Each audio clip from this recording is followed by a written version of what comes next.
This tutorial will explain levels of evidence based on research study design, so that you can find the best evidence for your practice using a database. It was developed by the Physiotherapy Association of British Columbia for PABC members and for members of the Ontario Physiotherapy Association. You may be wondering why it is important to learn about levels of evidence. It is important because of how it ties into evidence-informed practice and how it can aid in your search for information. Evidence-informed practice aims to apply the combination of 1. The best available evidence, 2. Your clinical expertise, and 3. The patient's values and expectations to clinical decision-making. Generally, the higher the level of evidence, the more comfortable you will be in using the evidence in the literature to guide your clinical decision-making. So distinguishing higher levels of evidence from lower levels is an important skill in providing evidence-informed practice. This image shows the pyramid of evidence based on the research study design. When we are looking for the best evidence available, we can consider what types of studies have been published. At the bottom of the pyramid, research may involve investigations in the lab with test tube or animal studies. Based on the amount of research that already exists and the specific questions that researchers are trying to answer, there are other types of study designs. These may include ideas and opinions, randomized control trials, systematic reviews, and meta-analyses at the top of the pyramid.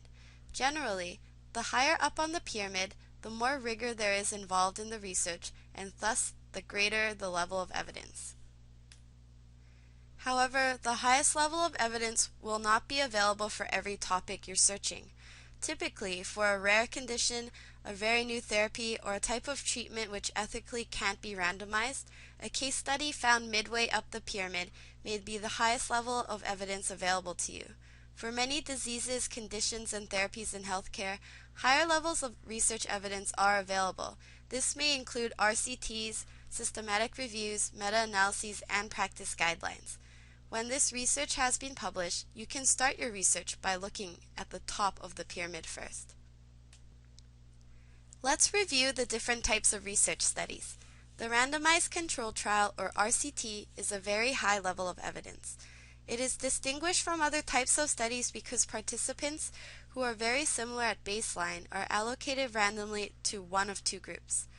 While one group receives the standardized intervention, the other group, the control group, doesn't receive the standardized intervention. Instead, they receive usual care or a placebo intervention instead. As we will see in part 2 of this tutorial, the quality of an RCT may be determined by one of many different appraisal tools. A wonderful time saver for clinicians is to try and find a systematic review or a meta-analysis first. As we will see, these studies save you from reading 20 different RCTs to answer your clinical question, because they systematically and rigorously combine the results of a collection of previous articles published on the topic. Another research study with a high level of evidence is a systematic review. A systematic review methodically searches for, assesses, and summarizes studies according to predetermined criteria. Most often, these studies are RCTs. However, systematic reviews can also include a meta-analysis. A meta-analysis combines the results of several studies that address a set of related research hypotheses.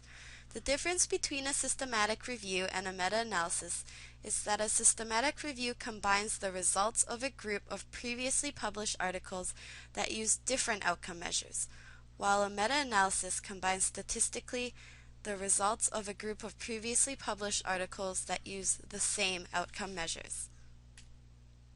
A practice guideline is a systematically developed statement that helps practitioners and patients with decisions about appropriate healthcare, such as how to treat fibromyalgia.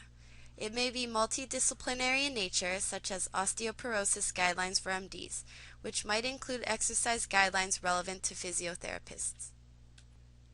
Most importantly, a practice guideline summarizes literature in order to guide best practice.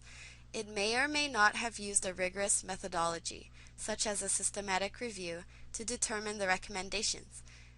In addition, it includes opinions and usually a consensus process. In this tutorial, we have reviewed levels of evidence and how this can help your evidence-informed practice.